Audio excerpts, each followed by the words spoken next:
क्या उंगली करने से प्रेगनेंसी हो सकती है? बहुत से ऐसे क्वेश्चंस लड़के लेकर आते हैं जब वो एक्चुअल परफॉर्मेंस कर रहे होते हैं। ये चीज हुई तो क्या प्रेगनेंसी होगी? इससे रिलेटेड मल्टीपल क्वेश्चंस और कंफ्यूजन्स। आज मैं बताऊंगी कि अगर आपने चलते प्लेजर के दौरान फिंगर किया है तो क्या इससे प्रेगनेंसी होती है। नमस्कार, मैं हूँ डॉक्टर नेहा और मैं पिछले काफी सालों से प्रैक्टिस कर रही हूँ। अपनी हर वीडियो के माध्यम से सेक्स से जुड़ी सही जानकारी देने की कोशिश है। अगर आप चैनल पे नए हैं फटाफट से सब्सक्राइब करें, क्योंकि ऐसे बहुत से कंफ्यूजन्स की क्लैरिटी में मैं आपको लेकर जाऊंगी। तो चलिए, हम बात कर रहे थे क्या फिंगर करने से या उंगली करने से प्रेगनेंसी हो सकती है।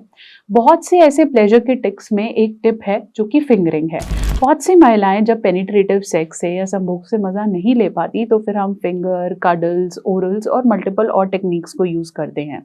ऐसी समस्याएं तब आती हैं जब हम प्रेगनेंसी को रोकना चाहें या हम शादी से पहले या ऐसी कोई परफॉर्म कर रहे हो जहां पर थोड़ा सा सावधानी बरतने की जरूरत है या हमें बच्चा नहीं चाहिए।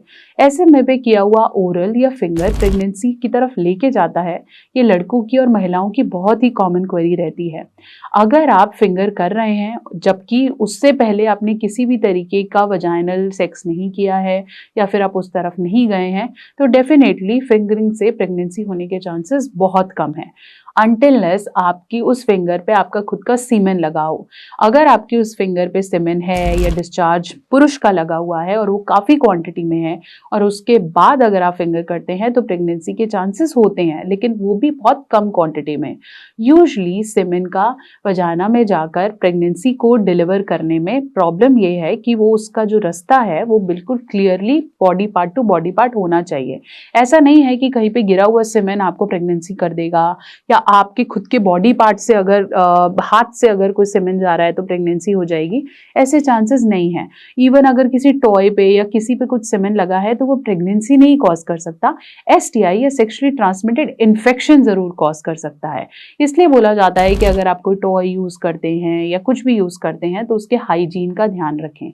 सिमिलरली अगर आप औरत को हाथ से कुछ कर रहे हैं तो आपका हाथ साफ सुथरा होना चाहिए, धुला हुआ होना चाहिए। अगर वो साफ नहीं है तो डेफिनेटली चाहे उस पर सीमेन है या नहीं है या उस पर वीर्य है या नहीं है, वो औरत को इन्फेक्शन कॉज कर सकता है। इसलिए हम हाइजीन का ध्यान रखने के लिए सबसे ज्यादा बोलते हैं। अब इसकी ये जरूरत नहीं है कि आप हर बार बाथरूम भागेंगे हाथ धोने के लिए। अपने पास soft wipe, wet tissues definitely रखें। और अगर आप अलग अलग तरीके की एक्टिविटीज एंजॉय करना चाहते हैं, चाहे वो ओरल्स है या फिंगर करना चाहते हैं, तो उसकी साफ सफाई का ध्यान रखें।